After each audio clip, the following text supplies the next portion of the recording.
샬롬 할렐루야. 요한계시록 1장 9절에서 12절까지입니다. 나 요한은 너희 형제요 예수의 환난과 나라와 참음에 동참하는 자라.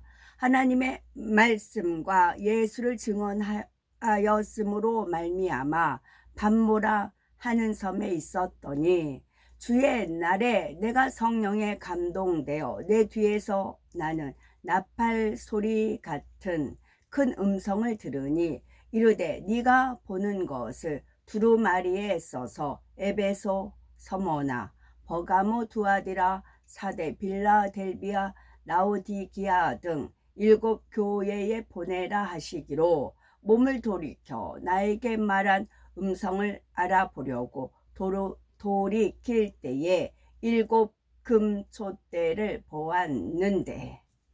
아멘. 요한계시록 4번째입니다. 9절에 보니 나 요한은 너희 형제요 했습니다. 이는 육적인 의미에서 피를 나눈 형제를 말하는 것이 아니라 주 안에서의 형제를 뜻하는 것이지요. 예수님께서는 누가 진정한 형제요 자매요 모친인지를 분명히 말씀해 주셨습니다. 예수님께서는 마태복음 12장 50절에 누구든지 하늘에 계신 내 아버지의 뜻대로 하는 자가 내 형제요 자매요 모친이니라 하셨지요. 그러므로 요한은 지금 주 안에서 아버지 하나님의 뜻대로 행하는 성도들에게 우리는 서로 형제라 말하고 있는 것입니다. 시공을 초월하여 오늘날을 살고 있는 우리도 사도 요한도 얼마든지 형제가 될 수가 있지요. 그리고 장차 천국에 가면 천국 백성들은 모두가 아버지 하나님의 자녀로서 서로 간에 영원히 형제 자매로 살아가게 됩니다. 9절에 보니 요한은 자신을 가리켜 예수의 환난과 나라와 참음에 동참하는 자라 말합니다. 먼저 예수의 나라에 대해서 살펴보면 예수의 나라란 곧 진리의 나라입니다. 우리가 이 땅에서 신앙생활을 하는 목적은 영원한 하나님의 나라인 천국에 들어가기 위함이지요. 그런데 이러한 하나님의 나라에 들어가기 위해서는 예수의 나라에 동참해야 됩니다. 내가 곧 길이요 진리요 생명이라 말씀한 대로 예수님은 진리 자체가 되심으로 우리가 예수의 나라에 동참한다는 것은 진리 안에 사는 것을 의미하지요. 그리고 이처럼 진리 안에 살려고 하면 예수의 환난과 참음에도 동참을 해야 합니다. 요한은 이 땅에서 예수님과 함께하는 예수님의 공생의 동안에도 많은 핍박을 받았지요. 그러나 본격적인 핍박은 주님께서 부활 승천하신 후부터였습니다. 감옥에 갇히기도 하고 매를 맞기도 하며 죽음의 위협을 당하기도 하면서 사도 요한은 예수의 환난에 동참을 하였지요. 그러나 요한은 이러한 모든 환난 중에라도 주님을 믿기 까닭에 참고 인내했습니다. 자신을 핍박하는 사람까지도 용서하며 진리의 말씀대로 오히려 기뻐하고 감사했지요. 이것이 곧 예수의 참음에 동참한 것이었습니다. 믿음이 있다고 하면 주님으로 인해서 받는 핍박과 환난을 오히려 기쁘고 감사하게 여깁니다.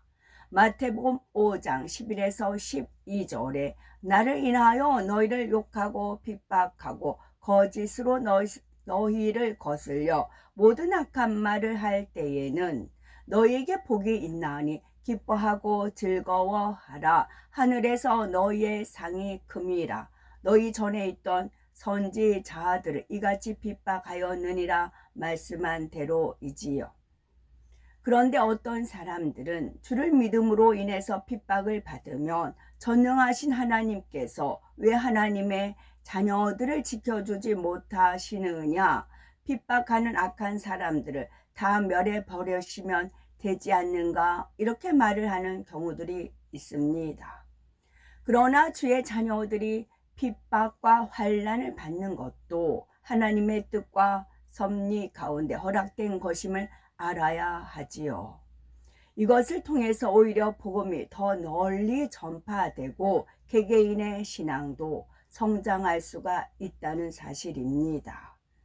초대교회 당시에도 그 심한 핍박이 있었기 때문에 결국은 기독교가 로마를 통해 유럽과 전 세계로 전파될 수가 있었지요. 활활 타오르는 장작불은 그것을 헤집으면 헤집을수록 그 불씨가 바람을 타고 더 멀리 퍼지듯이 초대교회도 핍박을 받으면 받을수록 성도 한 사람 한 사람이 불씨가 되어 더 널리 복음을 전파하는 도구가 되었던 것입니다. 우리는 핍박이 있기에 더 뜨겁게 기도할 수가 있는 것이고 또 하나님의 나라를 크게 이룰 수가 있는 것입니다. 우리가 만약 주변의 눈치만 보았다면 영의 세계에 대해서 전할 수도 없었을 것이고 오늘날과 같이 밝히 영의 세계에 대해서 알고 체험해 나갈 수도 없었을 것입니다. 간절히 천국 새 예루살렘을 소망하며 영을 향해 온 영을 향해 뜨겁게 달려갈 수도 없었겠지요. 그러나 우리는 예수의 나라에 동참하기 위해서 열심히 진리 안에 살려고 노력해 왔고 주님으로부터 인해서 받는 핍박이나 환난도 기쁨과 감사함으로 참고 인내합니다. 그 결과 오늘날 이처럼 창대하게 하나님의 나라를 이루어갈 수 있는 것이고 우리들은 영을 향해서 힘차게 달려가고 있다는 사실입니다. 요한은 자신에 대해서 하나님의 말씀과 예수의 증거를 인하여 반모라 하는 섬에 있었더니 했습니다. 사도 요한은 반모섬에 유배시킨 사람들은 자신들이 원하는 대로 한 것이라 생각했겠지만 그것도 결국은 하나님의 섭리 안에 들어 있었던 것이었지요. 사도 요한으로 하여금 가장 적당한 환경 가운데서 계시를 받을 수 있도록 하나님께서 허락하신 것입니다.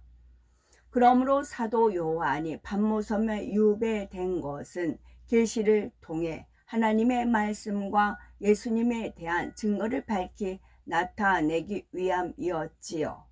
그래서 사도 요한은 자신이 반모섬에 있게 된 이유를 유배되었다고 표현하지 않고 하나님의 말씀과 예수의 증거를 인하여 그 섬에 있게 되었다라고 표현하고 있습니다. 이어지는 10절에 주의 날에 내가 성령에 감동하여 내 뒤에서 나는 나팔소리 같은 그 음성을 들으니 했습니다. 먼저 주의 날이라 했는데 주의 날이란 좁은 의미에서 바로 일요일을 말합니다. 예수 그리스도께서 사망 권세를 깨뜨리고 부활하셔서 모든 인류의 구세주가 되어주신 날, 그날이 바로 일요일이기 때문에 구약에서는 토요일에 지키던 안식일이 이제 일요일로 바뀌면서 그날을 주의 날 또는 줄여서 주일이라고 부르게 된 것이지요. 그러므로 사도 요한은 자신이 주의 날, 즉 일요일에 성령의 감동함을 입고 계시를 받았다는 사실을 말하고 있는 것입니다. 그렇다고 그날 하루에 계시를 다 받았다는 뜻이 아니라 이날을 기점으로 해서 많은 날들에 거쳐서 계속해서 계시를 받아 나갔던 것이지요. 그런데 주의 날이란 넓은 의미로는 하루하루 살아가는 모든 날입니다.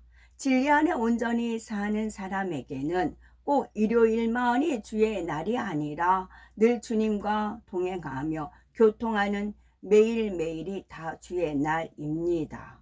내가 주 안에 있고 주님이 내 안에 거하시기 때문이지요. 마지막으로 주의 날에 담긴 또 한 가지의 의미는 바로 주님께서 친히 허락하신 날이라는 뜻입니다.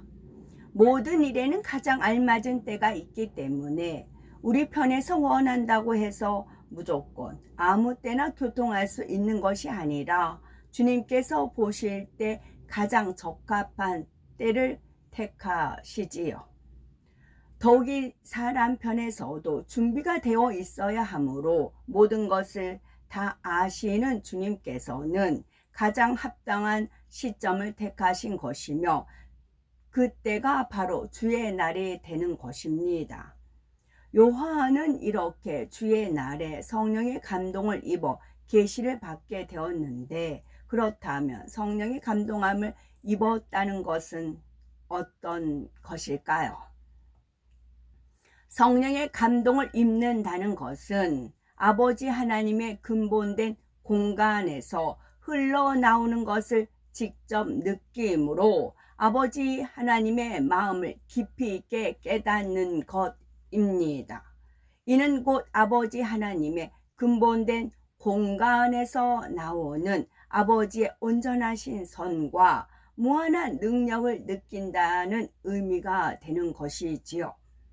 그래서 성령의 감동함을 잊게 되면 아버지 하나님의 음성을 직접 들을 수도 있고 환상도 볼 수가 있으며 그 안에 담긴 아버지 하나님의 마음과 뜻을 정확하게 깨달을 수가 있게 됩니다.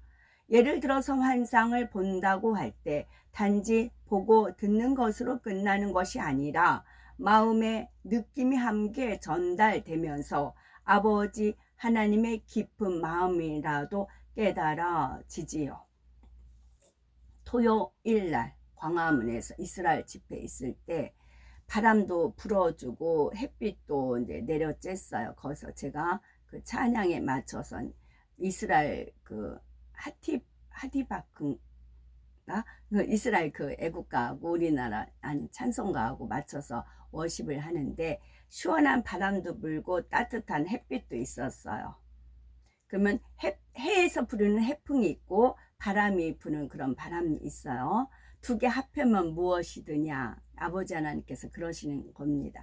워십을 하는데 햇살도 비치고 바람도 불어줬어요. 두 개를 플러스하면 무엇이드냐, 제 느낌을 말하라 하시는 겁니다. 그랬을 땐 이것도 깨달음을 주님 아버지 하나님께서 물어보시고 답도 이제 생각을 하게끔 하시는 거죠. 이제 그래서 햇볕도 느끼고 바람도 불고 이게 무엇일까라고 생각을 하면서 워십을 했을 때 아버지 하나님 답이 훈풍 그러시더라고요.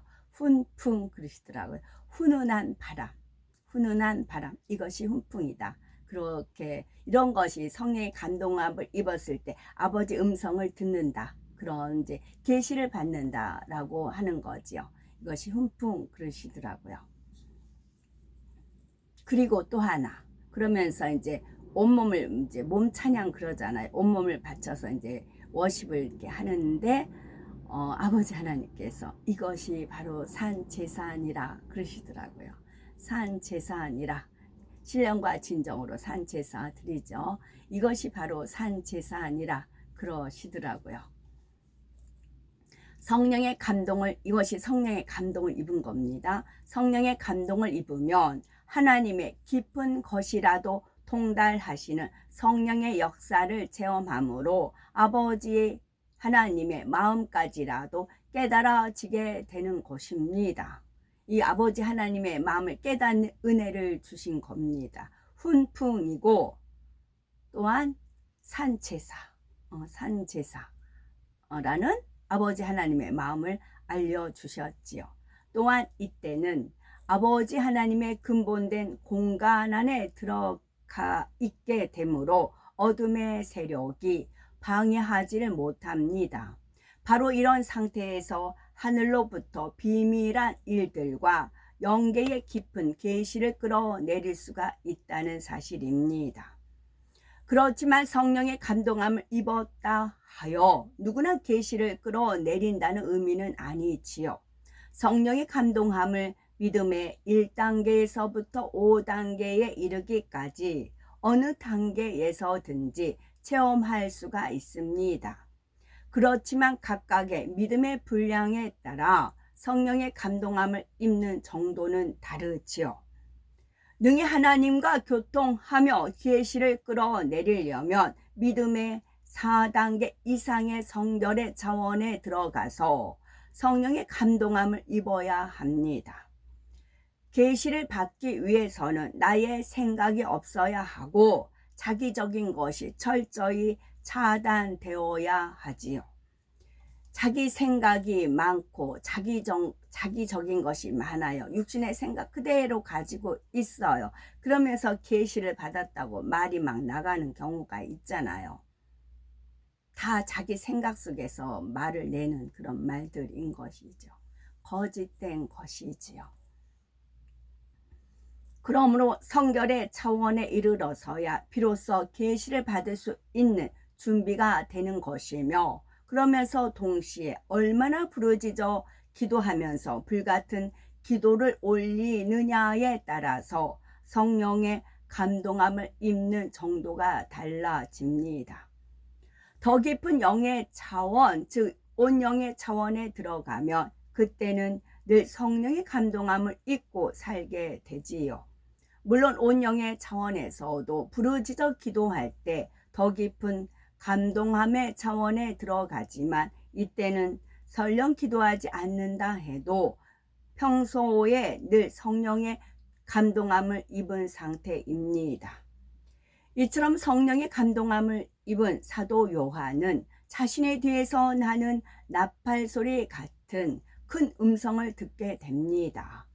사도 요한은 주님의 음성을 나팔 소리에 비유했는데, 당시로서는 나팔 소리가 큰 소리였지만 오늘날처럼 스피커 같은 것이 있어서 큰 소리를 낼 수 있는 때가 아니므로 주님의 크고 우렁찬 음성을 설명하기 위해서 큰 나팔 소리에 비유하고 있는 것입니다.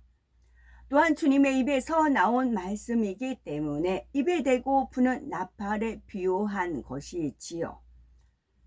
하나님의 음성은, 그 소리는 세상 무엇에도 비교할 수 없을 만큼 맑고 청아하면서도 너무나 우렁차고 큽니다.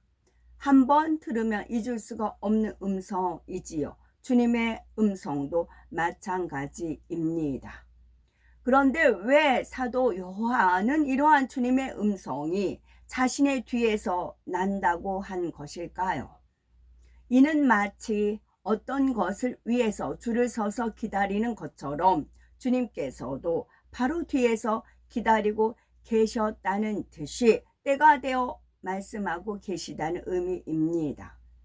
주님께서는 언제쯤 사도 요한이 영계의 문을 뚫는 기도를 통해 성령의 감동함 가운데 계시의 말씀을 끌어내릴 준비가 될지 이미 다 알고 계셨지요. 그래서 바로 그 시점에 맞추어 필요에 따라서는 전사를 대신 보내실 수도 있고, 때로는 친히 영으로 말씀해 주실 수도 있는 것입니다. 그러나 중요한 것은 주님 편에서는 반드시 정확한 때를 맞추신다는 것이지요. 11절에는 7 교회들의 이름이 나옵니다. 가로되 너 보는 것을 책에 써서 에베소, 서머나, 버가모, 두아디라, 사데, 빌라델비아, 라오디게아 7 교회에 보내라 말씀합니다. 여기 나오는 7 교회는 단순히 그 당시 소아시아에 있던 7 교회만 해당하는 것이 아니라 시공을 초월하여 오늘까지도 존재하는 모든 교회들을 대표하는 것이라 했습니다. 이 땅에 존재하는 수많은 교회들을 각각의 유형별로 나누어 보면 대표적인 7 교회에 해당되는 것이지요. 그러므로 일곱 교회에 주시는 말씀은 모든 교회에 적용되는 기준과도 같은 말씀이며 모든 교회들에게 주시는 표대와도 같은 말씀이라는 사실입니다. 또한 일곱 교회에 주시는 말씀은 꼭 교회에만 해당하는 말씀이 아니라 성령께서 성전 삼고 계시는 우리 각 개인에게도 적용되는 말씀입니다. 따라서 일곱 교회에 주시는 말씀을 통해 개인적으로 내 자신의 신앙을 점검해 볼 수가 있는 것입니다. 12절에 몸을 돌이켜 나더러 말한 음성을 알아보려고 하여서 돌이킬 때에 일곱 금촛대를 보았는데 했습니다. 요한은 음성이 들리는 쪽을 향해서 몸을 돌이켰을 때 거기에서 일곱 금촛대를 보게 됩니다. 그러면 일곱 금촛대에는 어떤 의미가 있는 것일까요? 금촛대는 주 안에서 믿음으로 세워진 교회를 의미합니다. 주님께서 피 흘려 값주고 사신 교회로서 주님의 몸된 제단을 의미하지요. 여기서 일곱이라는 것은 완전하다는 의미로서 진정 주의 이름으로 세워진 교회라는 의미입니다. 그렇다면 왜 금촛대가 주 안에서 믿음으로 세워진 교회를 의미하는 것일까요? 금은 변치 않는 믿음을 의미합니다. 또한 촛대는 빛을 발하는 역할을 하지요. 바로 세상의 빛을 밝히는 역할을 하는 것입니다. 그런데 촛대에서 빛을 밝히는 것은 초입니다. 초는 자신을 녹이고 희생하면서 빛을 밝혀주는 역할을 하지요.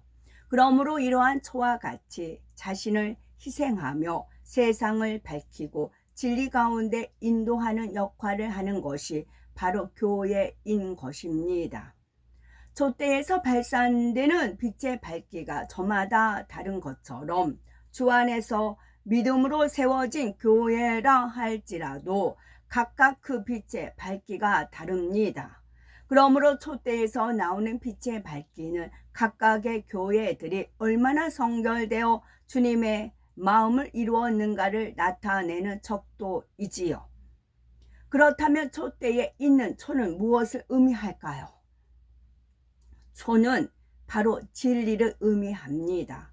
또한 초는 예수 그리스도를 영접하여 진리의 말씀 안에 살아가는 성도를 의미하지요. 마치 초의 밝기도 다 다른 것처럼 성도가 얼마나 진리 안에 살아가느냐에 따라 그 성도의 영적인 빛의 밝기도 다릅니다.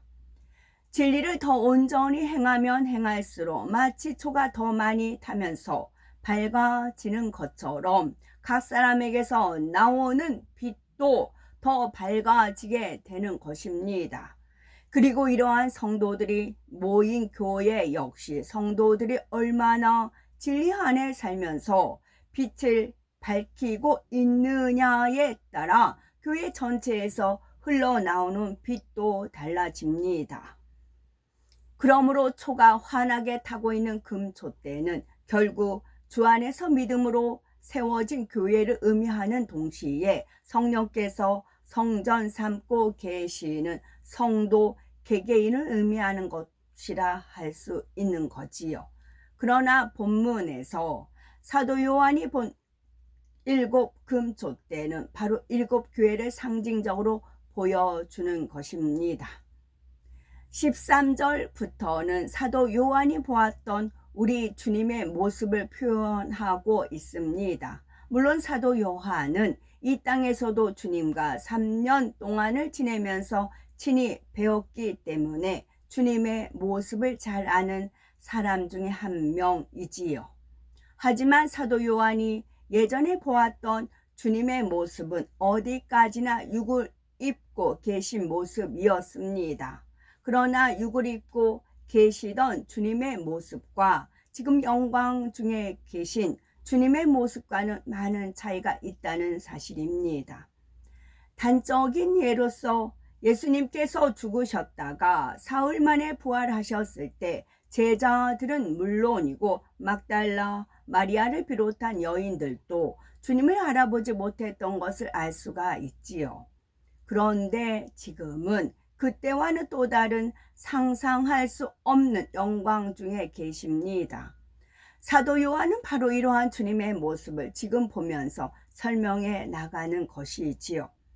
촛대 사이에 인자 같은 이가 발에 끌리는 옷을 입고 가슴에 금띠를 띠고 그 머리와 털에 희귀가 흰 양털 같고 눈 같으며 그의 눈은 불꽃 같고 그의 발은 풀무에 단련한 빛난 주석 같고 그의 음성은 많은 물소리와 같으며 그의 오른손에 7뼈이 있고 그 입에서 좌우에 날선 검이 나오고 그 얼굴은 해가 힘있게 비치는 것 같더라 했습니다. 그렇다면은 이러한 주님의 모습에는 각각 어떤 의미가 담겨 있는 것일까요?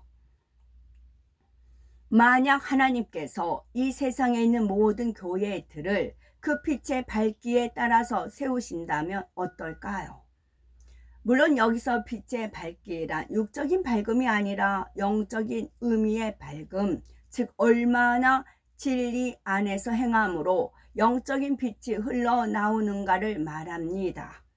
그렇게 되면 그 빛이 아주 밝은 교회에서부터 이미 불이 꺼져버린 교회까지 매우 다양한 빛의 밝기를 가진 교회들이 있겠지요. 이때 하나님께서는 당연히 빛이 가장 밝은 교회를 사랑하실 수밖에 없고 그 안에 속한 성도들 역시 하나님의 사랑을 받게 되는 것입니다. 이처럼 어떤 교회에 속해 있느냐가 그만큼 중요하지요. 그런데 어떤 교회를 만드느냐 하는 것 역시 그에 속한 성도들의 몫이라는 사실입니다. 교회에 속한 성도 한 사람 한 사람이 얼마나 밝은 빛을 밝히느냐에 따라 한 사람 한 사람이 얼마나 밝은 빛을 발하느냐에 따라 교회 전체에서 흘러나오는 빛의 밝기가 달라지기 때문입니다. 또한 흐린 빛이 많이 모여 있는 것보다는 아주 밝게 빛나는 빛 하나가 때로는 더 밝은 빛을 발하기도 합니다. 우리 모두는 정령 진리 안에 살아가는 성도들이 되시고 교회의 기도의 불이 결코 꺼져서는 안 되며 모이기를 힘쓰는 교회들이 되시고 그래서 하나님의 사랑을 받는 성도가 되시고 그러한 성도들의 모임으로 하나님의 사랑받는 교회들이 되셔야 되겠습니다. 아멘. 나 요한은 너희 형제요 예수의 환난과 나라와 참음에 동참하는 자라. 참음, 하나님의 말씀과 예수를 증언하였으므로 말미암아 밤모라 하는 섬에 있었더니 주의 날에 내가 성령에 감동되어 내 뒤에서 나는 나팔소리 같은 큰 음성을 들으니 이르되 네가 보는 것을 두루마리에 써서 에베소, 서머나, 버가모, 두아디라, 사데, 빌라델비아, 라오디게아 등 7 교회에 보내라 하시기로 몸을 돌이켜 나에게 말한 음성을 알아보려고 돌이킬 때에 7 금 촛대를 보았는데 아멘.